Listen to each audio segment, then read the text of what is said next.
La historia de Sansón inicia en un tiempo de profunda aflicción para el pueblo de Israel. Los filisteos, enemigos declarados, oprimían a los israelitas desde hacía 40 años. En la tranquila ciudad de Sora, habitaba un hombre llamado Manoa. Manoa y su esposa enfrentaban una prueba personal muy difícil. Ella era estéril y no podía tener hijos. Pero un día, la rutina de aquella familia fue interrumpida por la aparición gloriosa de un ángel del Señor. El mensajero celestial le dijo a la esposa de Manoa: «Aunque has sido estéril y no has tenido hijos, concebirás y darás a luz un niño. Asegúrate de no beber vino ni ninguna bebida fermentada y de no comer nada impuro, porque tu hijo será un nazareo, consagrado a Dios desde el vientre. Él comenzará a salvar a Israel de la opresión filistea». Sin perder tiempo, corrió hacia su esposo Manoa y le contó todo lo que el ángel le había revelado. Pero Manoa, consciente de la magnitud de aquella promesa y la responsabilidad que implicaba criar a un niño escogido por Dios, hizo algo notable. Oró fervientemente al Señor: «Señor, por favor envía de nuevo a aquel hombre de Dios para que nos enseñe cómo hemos de criar al niño que nacerá». Dios, en su fidelidad, escuchó la oración de Manoa y el ángel del Señor regresó.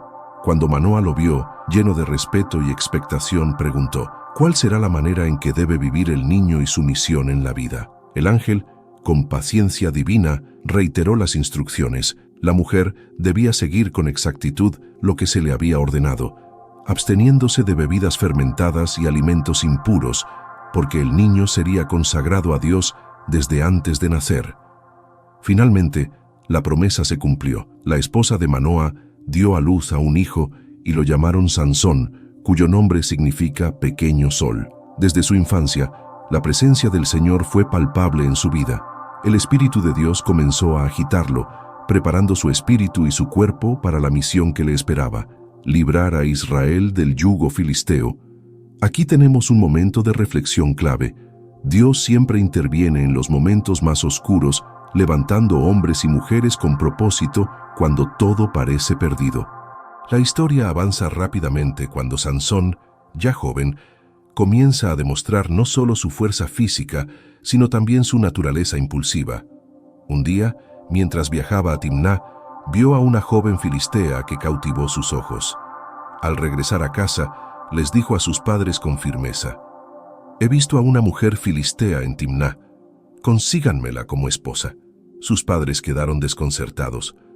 ¿Cómo era posible que Sansón, un escogido por Dios, quisiera unirse a una mujer del pueblo enemigo? Ellos le preguntaron con preocupación: «¿Acaso no hay una mujer entre tu propio pueblo o entre tus parientes? ¿Por qué tienes que buscar esposa entre los filisteos incircuncisos?». Pero Sansón, con la misma terquedad que caracterizaría muchas de sus acciones futuras, insistió: «Consíganmela. Es la indicada para mí». Aunque parecía un acto puramente impulsivo, las Escrituras nos revelan algo profundo. Dios estaba obrando detrás de esta decisión. Él buscaba una oportunidad para confrontar a los filisteos, y Sansón sería el instrumento elegido para comenzar su plan.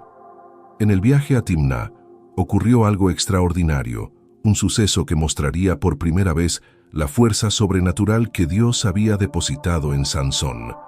Mientras caminaba por un camino solitario y denso, un rugido rompió el silencio. Un león salió de entre los arbustos y cargó contra él con furia. Pero en ese instante, el Espíritu del Señor vino sobre Sansón con poder, y con una fuerza indescriptible, despedazó al león con sus propias manos, como si fuera un simple cordero. Sansón no contó a nadie lo que había sucedido, pero este acto fue solo el comienzo de su demostración de poder. Al regresar más tarde por el mismo camino, Sansón se apartó para ver el cadáver del león y descubrió algo sorprendente. Un enjambre de abejas había hecho su colmena dentro del cuerpo del animal, y de allí manaba miel. Sansón tomó un poco de aquella miel, comió y la compartió con sus padres, aunque no les reveló de dónde la había sacado. Aquí es importante reflexionar. La historia del león y la miel es simbólica. De algo tan feroz y mortal como un león, Dios trajo dulzura y provisión. Esto nos enseña que en medio de nuestras luchas más grandes, Dios puede sacar bendición y propósito si confiamos en Él. Sansón, sin embargo, estaba apenas comenzando a caminar el camino de su destino. Pronto se celebraría su boda con la filistea, y sería durante esta fiesta donde surgiría uno de los eventos más polémicos y significativos de su vida. El famoso acertijo que desafiaría a sus enemigos y revelaría una vez más cómo Dios usaba la vida de Sansón para provocar confrontaciones necesarias contra los filisteos. ¿Qué opinas sobre la decisión de Sansón de casarse con una filistea? ¿Crees que fue correcto que Dios lo permitiera? La boda de Sansón en Timná fue un evento significativo que, aunque parecía un simple enlace entre un israelita y una filistea, terminó siendo el escenario de una confrontación entre Dios y los opresores de Israel. Al llegar la fiesta, Sansón propuso un desafío a los 30 compañeros filisteos que lo acompañaban. Déjenme proponerles un acertijo. Si logran resolverlo en los 7 días que dura la fiesta, les daré 30 túnicas de lino y 30 mudas de ropa. Pero si no pueden descifrarlo, ustedes me darán a mí las mismas prendas.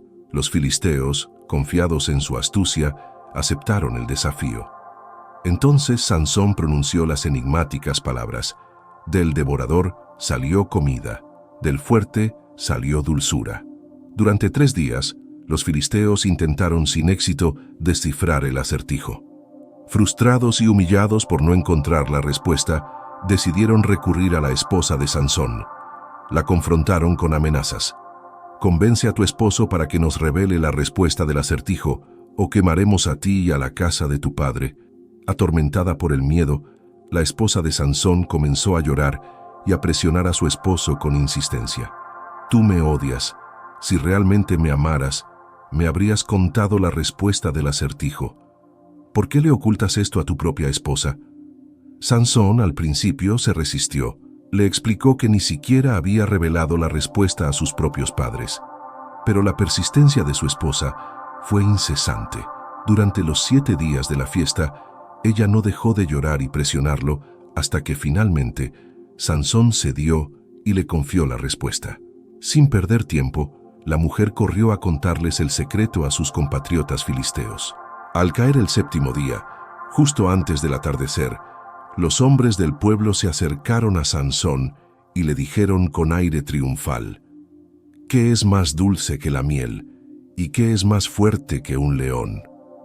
Sansón, al darse cuenta de lo que había sucedido, respondió con enojo: si no hubieran arado con mi novilla, no habrían resuelto mi acertijo.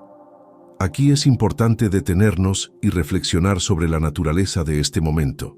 Sansón era fuerte físicamente, pero su debilidad emocional, especialmente en relación con las mujeres, comenzó a hacerse evidente.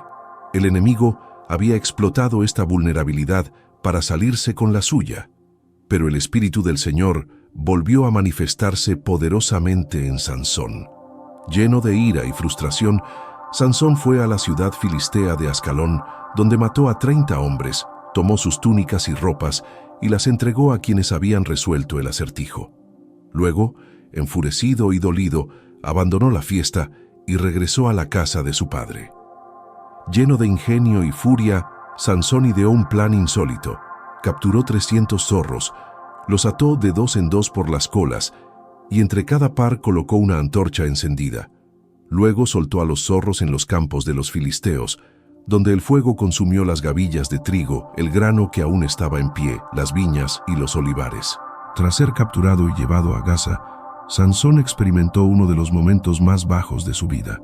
Los filisteos, llenos de orgullo por su victoria, lo exhibieron como un trofeo de su supuesto poder. Le sacaron los ojos, dejándolo físicamente ciego, pero más consciente que nunca de su dependencia total de Dios. Encadenado y humillado, fue obligado a moler grano en la prisión, una tarea degradante y agotadora reservada para los esclavos. Sin embargo, Dios no había terminado con Sansón. Mientras estaba en prisión, algo significativo comenzó a suceder. Su cabello, símbolo de su pacto con Dios, empezó a crecer nuevamente. Esto no solo era una señal física, sino también un recordatorio de que el propósito divino seguía vigente en su vida, a pesar de sus errores. Los filisteos, En su arrogancia, organizaron una gran celebración en honor a Dagón, su dios, creyendo que había entregado a Sansón en sus manos. El templo estaba lleno de líderes y una multitud que se burlaba y celebraba la caída del hombre más temido de Israel. En medio de la fiesta, los líderes filisteos, deseosos de jactarse aún más de su victoria, ordenaron: «Traigan a Sansón para divertirnos. Queremos verlo y burlarnos de él». Sansón fue sacado de la prisión y llevado al templo, encadenado y guiado por un joven sirviente, debido a su ceguera. La multitud lo recibió con risas y burlas, menospreciando al hombre que una vez había causado estragos entre ellos. Cuando llegó al centro del templo, Sansón habló con el joven que lo guiaba: «Colócame donde pueda tocar las columnas que sostienen el templo, para que pueda apoyarme en ellas». El templo estaba abarrotado, con más de 3,000 hombres y mujeres en el techo, además de los líderes y el pueblo dentro del edificio. Las risas y burlas de los filisteos resonaban por todo el lugar, pero Sansón, en su corazón, se volvió al único que podía salvarlo. En un momento de profunda humildad, Sansón oró al Señor: «Oh soberano Señor, acuérdate de mí. Dame fuerza una vez más, para que pueda vengarme de los filisteos por la pérdida de mis ojos». Con las manos apoyadas en las columnas centrales que sostenían el templo, Sansón pronunció una última petición: «Que muera yo con los filisteos». Entonces, con todo su esfuerzo y el poder que Dios le concedió, Sansón empujó las columnas con ambas manos. El templo comenzó a temblar, las piedras crujieron y los pilares colapsaron, haciendo que el edificio entero se derrumbara sobre la multitud. Sansón murió ese día junto con los filisteos, pero en su muerte logró una victoria mayor que en toda su vida. Derribó a más enemigos de Israel en ese único acto que en todas sus batallas anteriores. Sus hermanos y familiares bajaron para recuperar su cuerpo de entre los escombros, lo llevaron de regreso a su tierra y lo enterraron en la tumba de su padre, Manoa, en Sora. Así terminó la vida de Sansón, un hombre que, aunque marcado por sus debilidades y errores, fue usado poderosamente por Dios para liberar a su pueblo. La historia de Sansón nos muestra cómo Dios puede usar incluso nuestras caídas y debilidades para cumplir su propósito. Aunque Sansón tomó decisiones impulsivas y sufrió las consecuencias de su orgullo, en su momento más oscuro reconoció su necesidad de Dios y fue restaurado. Esta historia nos recuerda que nunca es demasiado tarde para volver a Dios. Él puede transformar nuestras fallas en victorias, y a través de nuestra dependencia de su poder, podemos cumplir el propósito para el que fuimos creados. ¿Qué te enseña la historia de Sansón sobre el poder del arrepentimiento y la restauración divina? Déjame tus comentarios abajo.